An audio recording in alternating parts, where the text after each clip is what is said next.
The fact that 2 days in a row I can use woof in the thumbnail cracks me the hell up, but I'm living for it with these anime. From Chainsaw Man to this, it's just anime fans be eating good for the comedy. And I really think that this show is one of the funniest isekai that we've seen in a hot minute. The whole concept of Sid's character, man, is just, it cracks me up. Because this man's really, he's just playing make-believe. Like, this is him committing to the role as much as possible. And last week we end on the cliffhanger of his little group basically saying, we gotta move on. And we're like, okay, where are they going with this? We of course know after episode 2, the shit that he comes up with turns out to be true. And we know the girls are actually like, oh shit, there's actually this secret cult and, all this play shenanigans that he thinks is just play shenanigans turns out to be real. And the fact that for him, them just, saying we have to move on and do this or that is them saying we're not going to play make-believe anymore, but he's going to commit to it because he failed in his original life from his point of view. He's bashing his head on the rock saying magic, magic, magic, jumps out and gets hit by Truscott. It's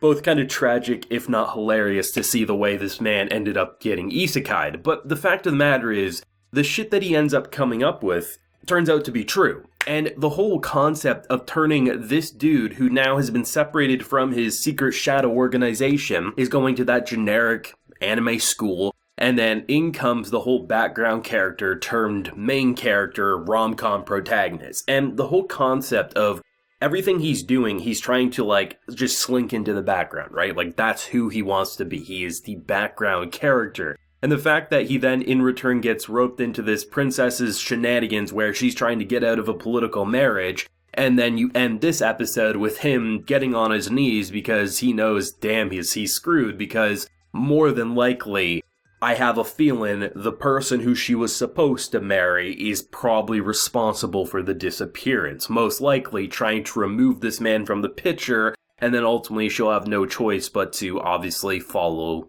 his plans, or, wherever she's been kept for all night and potentially multiple days going forward, she knows the type of fate that will await her. But it'll be interesting to see, because the thing that makes this show so fresh is that having watched as many rom-com stories as I have, watching as many isekai series as I have, everything about this has the typical template at face value, and the way this man stumbles in to accidentally solving things, discovering things, or then becoming the main character despite convincing himself that he is just the background character. It's exactly what I love about Overlord and the whole accidental world domination. Just in this case, it's accidentally discovering cultist-like activities, discovering you're actually the main character despite thinking you're the background character, and your make-believe world and ideas turns out to be true because of everything going on in this isekai environment. I've seen this comment a bunch of times in my own comment sections, I've seen it on Reddit, but the number of times I've seen people say, if there is some sort of god, looking over this world and chose to reincarnate Sid into this world, it must have been they were just laughing their asses off to see what this dude playing make-believe would then respond to an actual world where his make-believe ideas turn out to be reality, and it's absolutely comedy gold. I actually wasn't expecting how different this episode would be, because when you look at the first 2 episodes, there's a clear reason for directing it like that. The first episode to really get us accustomed to his original world before showing us the actual world he'll be interacting with. And it was a really great direction from taking content later in the light novels and introducing it to the anime at the beginning to give it a very interesting start. But episode 3, it turns from that kind of almost a parody of an isekai action fantasy show into a parody of an isekai rom-com school situation, and the number of ways that I could see this man just stumbling into different genres of anime, light novels, these types of stories, and just breaking every rule and template, but actually kind of following the typical formula that you're used to, but from his point of view, it's his way to avoid it. It's just comedy gold. It really is hilarious, and I am a big supporter of any fantasy, whether isekai or not, just that fantasy environment being goofy and almost being a parody. And the fact that from any character's point of view other than Sid's, this shit is dead serious, but obviously from his point of view, it's just a parody comedy in a nutshell, and it's fantastic. I would argue his 2 background supporting friends that he kind of had at this school were very goofy, but I think honestly from their point of view, when you look at those character archetypes, they are dead serious, even if it looks goofy from the viewer's perspective or even Sid's perspective.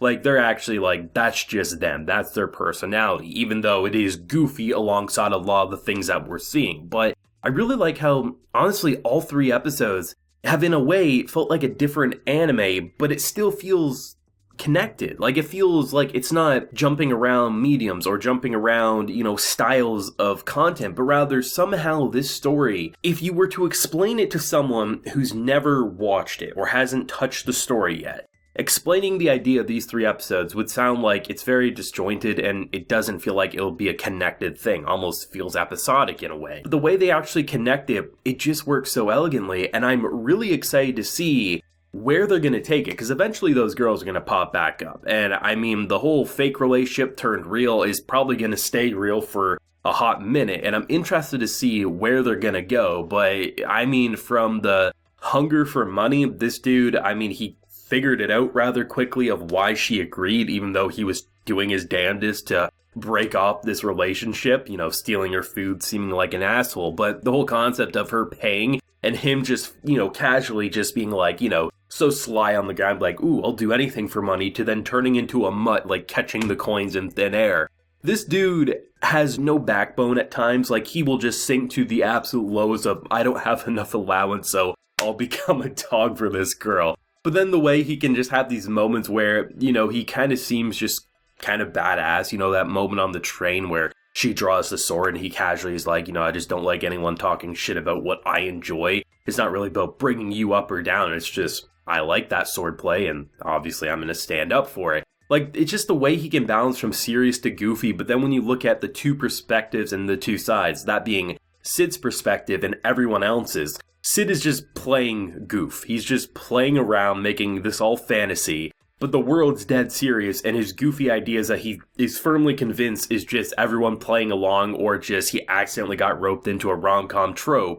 That's actually real, and it's going to be committed to, and I absolutely love what they're doing with this show. I mean, there's a lot of hype going into this one. It had the potential to be an underdog that exploded, and honestly, it seems like it's doing exactly that, and I am so excited for more. Of course, as always, I'll pass the torch over to everyone, whether you know of that source material or if you're brand new to this insane world. What is everyone feeling? Because I actually like the concept of there is a legit story going on, but how silly and funny it is. Like, it's the most serious, goofy show that we've seen in a long time, and I really think it's nailing exactly what it's going for. And I love the production style and how, when you look at the different episodes, whether episode 1 with the mundane school turned what the hell is he beating fools with a crowbar, to the more fantasy environment, to then the almost rom-com school environment, it really feels like they're capturing it so well with the lighting and the character designs. But thoughts and feelings down below yourself. Leave a like if you enjoyed and subscribe if you're new around here. Till next time, everyone, please take care and have a good one.